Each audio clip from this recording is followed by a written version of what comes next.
What's going on, guys? Welcome back to a brand new video. I'm BraveX Hero, and today we're going to be talking about one of the most synergistic weapons in the game. This weapon is not only a must-have for PVE builds, but also for PvP builds. And I got some better news for you. It's craftable. Now, before we get into today's video, if you're enjoying my content and you're new to the channel, do me a favor and click that subscribe button.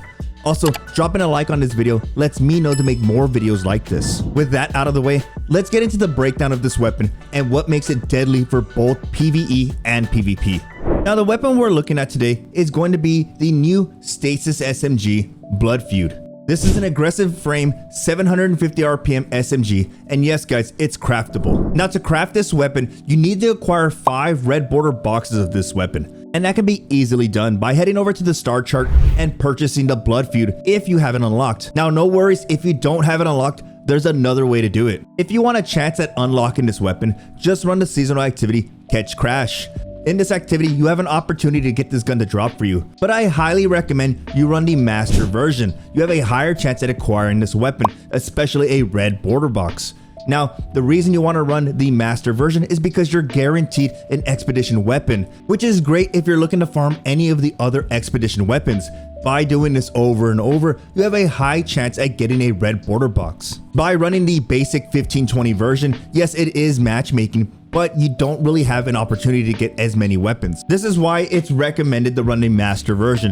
One of the biggest drawbacks is that it's not matchmaking. Now, if you're a solo player or maybe your friends aren't online, no worries. Guys, down below is going to be the link to my community Discord, the BraveX Hero community Discord.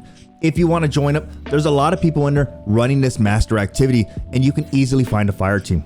Link will be down below. Now, I know what you're thinking. Alright, Brave, you hyped this weapon up. Why should I get it? If you're looking to put together a melee style build, this is a weapon you should be looking at. Especially when Overload SMG comes back into the game, this is a weapon that's necessary. One of the funniest things that I hear all the time is most players don't really grind for a weapon until they need it. And for that reason alone, this is a weapon you shouldn't overlook. Sure, we don't have SMG overload right now, but when we do, this is an SMG that will synergize well with your PvE Legend Lost Sector builds. Now, when it comes to selecting perks, normally I skip over the barrel and magazine option, but not this time. If you can tell, the weapon I have right now has very low stability. Guys, it's got a 1. This thing is all over the place. But when it comes to crafting this weapon, you want to go with Arrowhead Break. This is going to give it a 97 recoil direction, but it's also going to lower the bounce intensity to 0, which is extremely necessary for an aggressive frame, high impact SMG. Now, in the next column over, depending on the activity you're going into, is the perk you want. For starters, if you want more range on this SMG, then I highly recommend Accurized Rounds. This gives it a +10 in the range department. But personally, as a PvE weapon, 100% tactical magazine or flared magwell. This is really going to boost this weapon's output. Now, the first perk we're looking at is Pugilist. Final blows with this weapon generate improved melee energy. Dealing melee damage briefly improves this weapon's handling.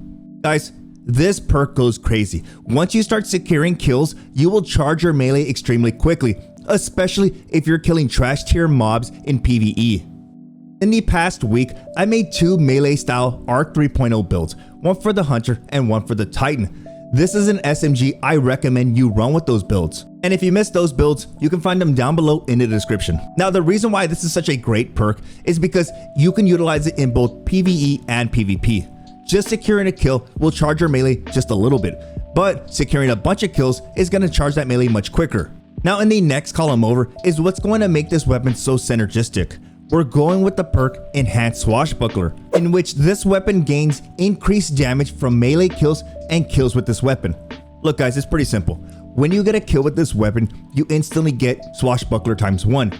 When you secure a second kill, ×2, ×3, ×4, all the way up to ×5, which is a 33% increase in damage.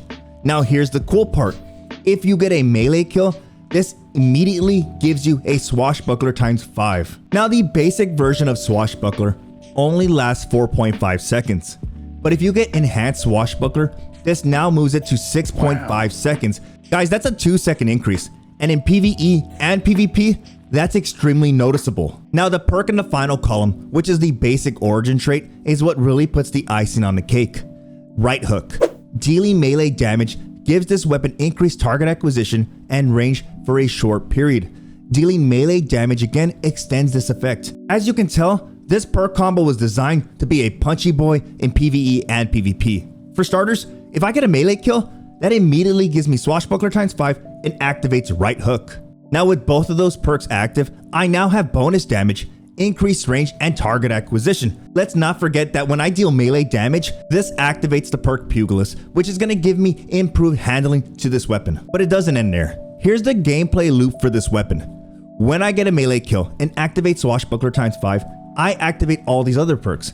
Now, with bonus damage to this weapon, improved range, improved target acquisition, improved handling, when I secure kills, I will be charging my melee because the perk Pugilist will activate once again. Now at the end of the video, I'll be suggesting one more perk. But for now, let's talk about PvE and PvP builds for this weapon. For starters, if you're going into PvE, you can always run perks like Focusing Strike, and not only that, if you plan on going into Legend Lost Sectors or any Grandmaster activity, this weapon pairs extremely well with the perk Infernal Whip. Solar melee abilities stun unshielded combatants. But remember what I said earlier, a lot of players don't really go for weapons until they're necessary. This season, we don't have Overload SMG or Anti-Barrier SMG, but when we do, this is a weapon that's gonna go ham in any activity. Let's not forget that you can always run this weapon with something like Elemental Armaments paired alongside Well of Striking. When you create those wells, picking that up will charge your melee even faster, thus double dipping into Pugilist and Well of Striking. And that's not even considering perks like Melee Wellmaker, Striking Light, and even Heavy Handed, all of which synergize extremely well with any melee kills. As for builds in PvE, you can always run something like the Heart of Immos Light, the Insurmountable Skull Fort, all of which synergize around your melee attacks. For hunters, Liar's Handshake might be the go-to option here. Yes, that's the build I made. And lastly for warlocks, the exotic of choice, Claws of Ahamkara. This is going to give you an additional melee charge. And yes, by getting kills with this SMG, you'll fill up multiple melee attacks. Now switching gears and getting into PvP. Guys, running something like the new arc ability for the warlock subclass, Lightning Surge, paired alongside Claws of Ahamkara, you'll be able to utilize this attack a lot. As for Titans, guys, you're focused around melees. You can run something like Peregrine Greaves. In PvP, just jump, shoulder charge, get a kill, get Swashbuckler ×5, and profit.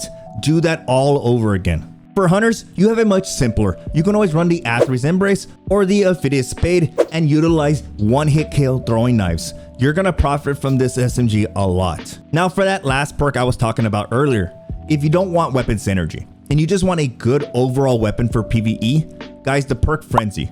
Being in combat for an extended period of time increases damage, handling, and reload speed for this weapon until you are out of combat. Okay, I'll cover it because if not, I'm gonna get roasted in the comment section. Brave, what masterwork and what mod should I be running with this? Well, personally, I would run a range masterwork. If you're comfortable with the reload speed you already have, then try to go for a little more range. But if you're not comfortable with the reload speed, then you might want to go with a reload masterwork. And as for mod, normally I run backup magazine when it comes to SMGs, but everyone's different. You can always run something like Target Adjuster if you want more aim assist on your weapon. And there you have it, guys. The Blood Feud is a great weapon, especially if you're putting together builds focused around melee attacks. Hopefully you enjoyed the video, and if you did, a like is greatly appreciated. If you're new to the channel, don't forget to click that subscribe button and turn on all notifications. Before you go, that video that just popped up on the left side, that is a melee style build for the Hunter class. If you're looking for other builds, that video that popped up on the right, that is all my Arc 3.0 builds for this season. Go check out those videos, guys. Thank you so much for stopping by. You enjoy the rest of your day, and I will see you in the next video.